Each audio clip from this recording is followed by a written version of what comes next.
What would it take for you to cut someone out of your life seriously? Maybe if you had a big fight, or if they did something to hurt you. Maybe if they lied to you about something that was really important. Or maybe if they cheated on a spouse, or cheated on you even. I think it really depends on how close you are to the person, and people tend to overlook things that are done by people who are less close to them necessarily. In general, any situation requires a lot of context and understanding to judge properly, and these scenarios are particularly volatile. In Mushoku Tensei, there's a very complicated relationship between the main character, Rudeus, and his father, Paul. Rudeus is a reincarnated person and the main character of the story, so he already has a lot of life experience being born into this world. Paul really doesn't have to teach him that much. He doesn't feel like he has a lot of parenting he can do because Rudeus already understands so much about the world, seeing as he's a reincarnated person. Paul, in contrast, is relatively young. He's only about 23 when his wife has Rudeus, so he's still very childish and naive in some ways, despite being an experienced adventurer. Paul also had a very bad relationship with his own father and left home at the age of only 12 after having a huge fight because he didn't want to be nobility in the stuffy mansion. So they have a very complicated relationship from the get-go. They're not super compatible right away because Paul doesn't feel like he can be a real father because of his shortcomings, and Rudeus doesn't need very much parenting. He's already very mature, so they butt heads a lot. The first incident in their relationship is when Rudeus stops some local kids from bullying a young girl in the village named Sylphie. He simply throws some mud at them and gets them to leave her alone. Paul, however, is told by the kid's mother that Rudeus actually beat up her son and bullied him for no reason. As such, Paul is reasonably upset with Rudeus, but the real problem comes from he doesn't listen to him very well when he tries to explain himself.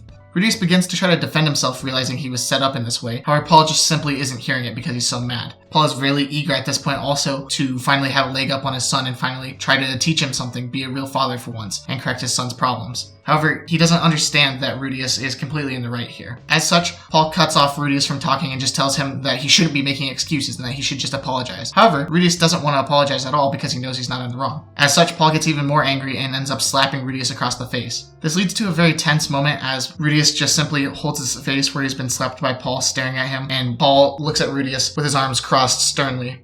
To break the silence, Paul just says, "Well, don't you have anything to say?" To which Rudeus replies, "No, apparently everything I say is just an excuse after all." The tension builds a little bit more. Finally, Rudeus breaks the silence by saying, "No, you know what? Actually, I'll apologize. It's entirely my fault. Next time I see a girl getting bullied 3-on-1, I'll just leave her alone. In fact, maybe I'll join in with them and help them bully her. That's what you'd want, apparently, right? That's what you want me to do. I'll spread the Grey Rat name and show that's exactly what we think and how we should act. Wouldn't that be great? And then one day, I'll just leave in the middle of the night and never talk to you again."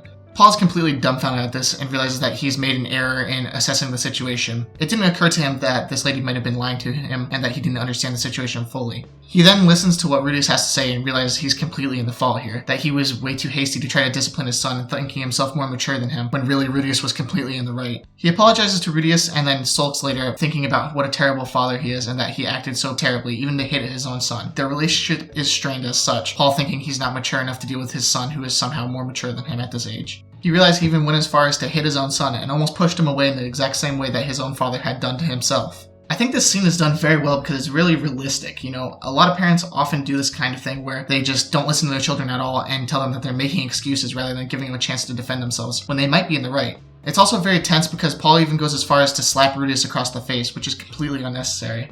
It's a bit nuanced in the situation though, because Paul has realized at this point what a terrible father he's been in this situation that he can't even resolve this issue properly. While our feelings are a bit mixed on the situation, generally we start to think worse of Paul as a parent. The next incident that would involve their relationship is when Paul ends up cheating on his wife, Zenith, with the maid, Lilia. I think most people would probably have a very terrible opinion of Paul at this point, deservedly so. Mind you, I don't intend to make any excuses for Paul's actions or imply in any way that they are okay. However, there is a lot of context surrounding this. The first being that he was seduced by the maid in the first place. The next is also that this is a fantasy world where sex isn't necessarily taken as seriously of a thing. It's also normal for people in his family being nobility to have lots of mistresses, not necessarily being loyal to one wife. However, this is also extra bad because one of the things Zenith really wanted from Paul when they first got together was for him to only have eyes for her and never cheat on her. Therefore, we can pretty much conclude that Paul did a very, very bad thing here. Rudeus definitely lowers his opinion of Paul at this point because he knows that cheating is not a good thing at all, especially with our sensibilities in the modern age. I do think this scene is really interesting and unique though, because A, it affects the relationship, which always is interesting, but also because it's from a third party of Rudeus. It's his third party perspective.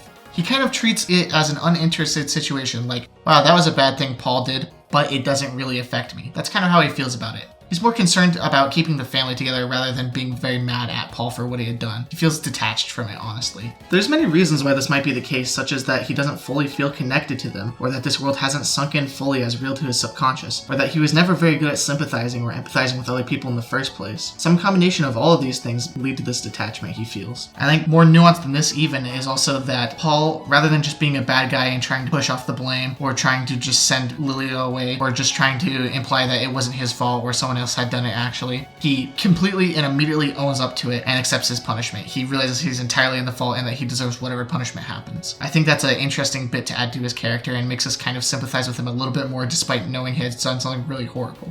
Rudeus' opinion of Paul is lessened by this incident, thinking him a scumbag by this point. After this though, and unrelated to the prior incident, Paul and Rudeus begin to grow closer actually.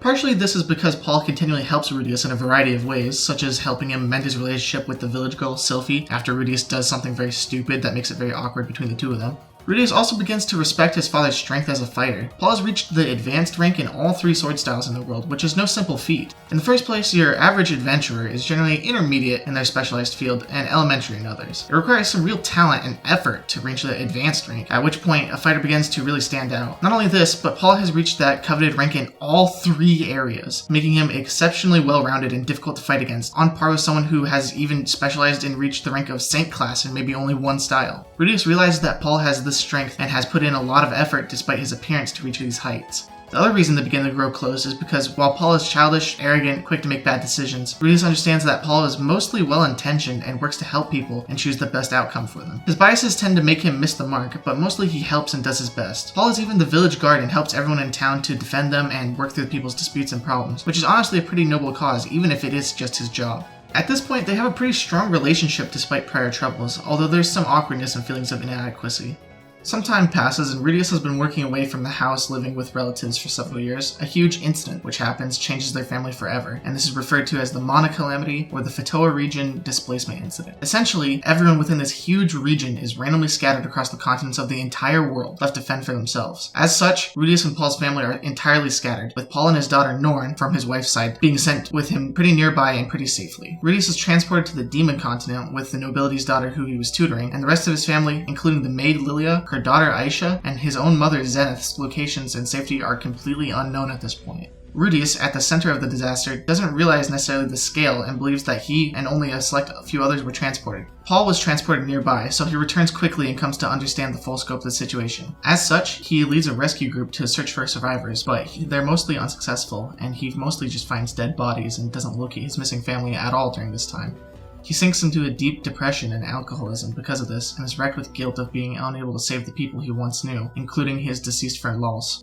Rudeus has a similarly difficult time since he's transported to the most dangerous place in the entire world and has to fight to make his way back home, a several-year journey full of problems. This all culminates in Paul and Rudeus meeting each other for the first time in forever in Milicion. Paul is still entirely in grief, while in contrast, Rudeus, somewhat ignorant of the situation and on the upswing of his journey with the most difficult parts behind him, is pretty upbeat, much to Paul's distaste. Our expectations are subverted because we assume this will be a happy reunion. Rudeus barely recognizes the pitiful, sunken husk Paul has become. He begins to talk at length about his journey, painting it in a positive manner so as not to worry this fragile Paul. He talks about his strong guard that he had as a companion and all the interesting things they saw and people they met, leaving out some of the more difficult parts of his journey. Paul, however, is immediately angry, asking Rudeus if he found any other survivors. Rudeus shows his complete lack of knowledge that the event took place in the whole Fatoa region on his face, and Paul chastises him for not gathering information properly. Rudeus makes an excuse that he didn't have the time or ability to do so, which is partially true since he was falsely imprisoned from the first place that he could have received such information from Paul, because it hadn't reached very far by that time. However, we do know he could have spared some time afterwards, but was too focused on quickly traveling home, and neglected searching thoroughly after that point. Paul doesn't understand these complications, placing the blame solely on Rudeus for goofing off and not taking it seriously enough. Rudeus gets very irritated since he had such a difficult time on his journey and almost died any number of times and had to think for himself, so they start fighting. Throughout the fight, Rudeus sees Paul's party members, which include a busty woman in a skimpy outfit, and immediately starts accusing Paul of cheating on his mother again, saying, "It must be so convenient for you. Now you can cheat on mom as much as you want." before being punched to the ground by Paul immediately. Rudeus chastises Paul for hitting him just like that time back then, before a full-on fight starts between the two of them. However, Paul is a bit weaker now and Rudeus is much stronger than he was before, seeing his movements perfectly and throwing Paul to the ground. Rudeus is full of regret, thinking about how he used to admire Paul for his strength, how he used to look up to him as a warrior, and yet it only amounts to this much anymore. He gets on top of Paul and starts beating him mercilessly as his fears and anxieties start to spill out to Paul, saying, "You don't understand anything. I went through so much, so many troubles, so many difficulties. I was in a dangerous place I didn't know without anyone I knew. You say I could have done better, but I tried. I couldn't do any better." Paul takes the beating before being interrupted by his daughter, Norn, who breaks up the fight and yells at Rudeus for hurting her dad. She's sympathetic because she knows how hard it's been for Paul and that he's been trying so much and has ended up like this because of it. Paul takes this time to fully explain that they haven't found the rest of the family and that Rudeus should have helped more. Rudeus sees Paul getting along so well with Norn, unable to understand why Paul couldn't have been so happy to see him just like that. Rudeus' guilt of having not understood the situation fully or having done more to help the situation continues to pile on, and he makes a terrible face full of tears at Paul before running away from the situation. It's a terrible, horrible scene full of emotion and anxiety. After the fight, they both cope in different ways and think about what to do. Rudeus feels more and more blame for not helping enough people and for being so self-centered, sinking into guilt and depression.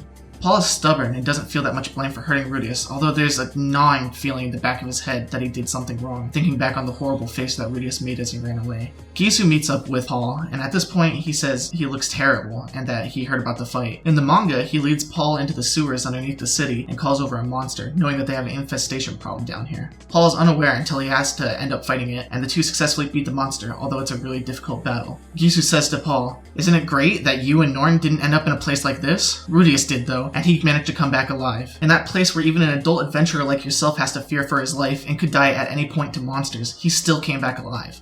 You expect too much from an 11-year-old boy." In the light novel, Paul and Gisu have more of a back and forth where Gisu explains the circumstances to Paul as he tries to make up more and more reasons why Rudeus should have done more, but Gisu shuts them all down perfectly and makes him realize how difficult the journey truly was. Paul reflects on it for a moment, and then Gisu adds, "If it was Zenith, I wonder how she would have received him." And Paul fully realizes how horribly he's treated his son. He has an emotional moment and breaks down, realizing he has to go apologize to Rudeus immediately. Meanwhile, Rudeus is sinking into guilt and despair at the situation. He wakes up the next day and is told to go downstairs and is greeted with Paul, who has come to apologize to him. Rudeus reacts harshly though, barely able to stomach even meeting him again. Paul is shaken a bit, but tells him that he's come to apologize actually. Rudeus shudders and timidly takes blame instead, saying that it was completely his fault and that he's sorry. Paul doesn't take it very well and can't respond except by apologetically calling out his name. The tension is unable to be broken. The two sit there in silence, suffering. At this point, Rudeus is so scared that he's thinking about completely breaking it off with Paul and never talking to him again. Here, he realizes that this situation mirrors something that actually happened to him while he was a NEET, only it's reversed, when he blew up at his only friend. He never apologized and never ended up talking to that friend again as a result, rooting the relationship for the rest of his entire life. Rudeus realizes that Paul is honestly better than he was at the time, since Paul actually owned up to it and came to apologize. He doesn't want what happened with his friend to happen to someone as dear to him as Paul, so he decides he'll try his best to withstand his horrible feelings and resolve the situation. Rudeus proposes to Paul that yesterday never happened, and that they should act as if this is their first time meeting since the incident. Paul hesitantly agrees, and Rudeus embraces him, saying how glad he is to see his father again after his horrible journey. After spurring him on, Paul does the same and completely breaks down crying, realizing how much he's missed his son, telling him that all this time they didn't find anybody, and that he was so worried that he was dead, actually. The two completely air out their troubles and cry together, fixing the shattered relationship. It's a beautiful and touching scene, such a great resolution of the prior tensions and difficulties that had been accumulating for chapters and chapters prior to this. I think part of the reason that this whole incident works so well is that it's honestly unexpected. We honestly don't assume right away that the displacement incident is region-wide either, so it makes sense as something that Rudeus could overlook, since he was at the center of the explosion. Another strength of the writing here is that it makes use of already existing issues with the relationship and flaws in their characters. Paul is quick to not hear out Rudeus' explanation, he's quick to hit him like that other time before, and Rudeus is too fast to assume that Paul is cheating on his wife again. It uses these aspects that we've already built up and are familiar with our characters to get a reason to be angry about and upset for them, but it also connects us to the new situation and brings back our feelings of those times. This emotional scene wouldn't be communicated nearly as well either without the manga's fantastic illustrations, directly portraying the nuanced emotions that each character is feeling throughout the arc. The anguish, fear, despair, disgust, hatred, guilt is all shown on full display vividly and communicated directly in each panel. Adding further to this arc, this situation isn't particularly any one character's fault anyways, nor is it because of some convenient writing or extreme coincidence. Both characters made believable mistakes and assumptions that turned into a huge misunderstanding, so neither character should feel the full blame of the incident. Another aspect that makes this arc so entertaining and emotional is that the dialogue is very sharp and cuts to how the characters feel at any given moment fantastically. As a whole, the feelings of Paul and Rudeus are captured really well, down to the minute details. Paul has a shocked reaction and feels bad when Rudeus treats him harshly when he comes to apologize. Rudeus wrenches and almost throws up when he finds Paul has come to see him again. They each shiver in fear at different times when the other begins speaking, keying us into the deep guilt and anxiety that they have felt towards each other, feeling bad for their prior actions. Furthermore, this arc ties into deep personal issues that each of the two of them have. Paul had a terrible relationship with his father, never speaking to him again after a fight the two had, so he fears that Rudeus will justifiably do the same thing to him. Rudeus has had a similar experience with a friend, which he regretted for the rest of his life. This whole arc has so many small factors going for it that masterfully craft the story of these two characters and how they treat each other. I think the main point that this builds towards is that relationships are fragile. There are a ton of reasons that people cut others out of their life forever, often deservedly. I had a similar experience with my father once like this, and after a fight I didn't speak to him for a long time because of how poorly he was treating my family at the time. Earlier in this video, I said that people are easy to forgive those around them, but I think we're similarly quick to be hard on those close to us. We see all the flaws in them and think our understanding of them as people is complete and flawless because we're so close to them. We think that if we were in their place, we could run their lives better and that they must not be trying hard enough or that they might be bad people deep down. But really though, and with the case of my dad, when people do something bad, it's not always because they're lazy or evil. It's because they don't understand the situation properly. We think we understand how these people feel so well, but we really don't understand their thoughts at all. Their feelings fully, we don't understand, and we make assumptions that are convenient for us. It can be really easy to cut someone out of your life, but once you do, that connection may never be restored. You're going to lose someone with meaning to you, even if they deserve to be cut out. There's a weight and emotional burden that comes with that regardless, and I think Mushoku Tensei conveys these deeply human relationships and moral gray areas so expressively, saying that really you do owe it to those people around you to make that attempt to try and understand them as much as possible. You owe it to them to try and figure out the context and think about how they might feel. What's gone will never, ever come back, but you can prevent something from being lost in the first place. Thank you for watching.